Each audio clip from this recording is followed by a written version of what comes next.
Мектеп түлектеріне мейрамханаларда кеш өткізуге тыйым салынды. Бұл туралы білім басқармасы басшысының орынбасары Гүлмира Мамаева хабарлады. Оның айтуынша, мектеп бітіру кеші оқу ордасында өткізілуі тиіс және білім беру ұйымы ұйымдастыру қажет. Сондай-ақ аталмыш салтанатқа мектептің педагогикалық ұжымы, түлектер мен олардың ата-аналары ғана қатысады.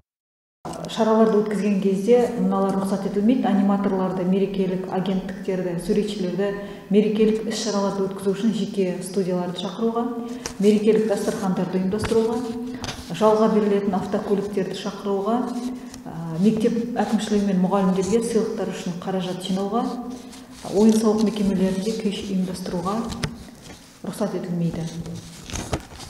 Мектеп бітіретін түлектердің алдында үлкен науқан тұр. Бұл қорытынды емтихандармен қатар осы 16 мамырдан бастап ұлттық бірыңғай тестілеу өткізу басталып кетті. Негізі ұлттық бірыңғай тестілеу жылына 4 рет өткізіледі. Бұл қаңтар, наурыз айында, осы мамыр, маусым, шілде айларында, сонымен қатар тамыз айларында.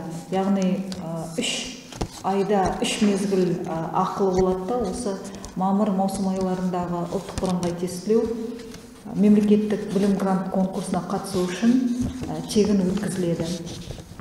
Жалпы биыл Маңғыстауда 7562 түлек мектепті аяқтайды. Оның ішінде 7114-і мемлекеттік күндізгі мектептің, 59-і жеке меншік, 389-і кешкі мектептердің түлектері. 11-ші сынып білім алушыларының мемлекеттік бітіру емтихандары 27 мамыр мен 10 маусым аралығында өткізіледі. Ал алтын белгіге үміткерлер барлық қорытынды емтиханды өз мектептерінде тапсырады. Аттестаттардың жалпы тапсырылуы 16-17 маусымға жоспарланған. Дәметкен Саматқызы, Сұңғат Көнебай, Ақтау Ньюс.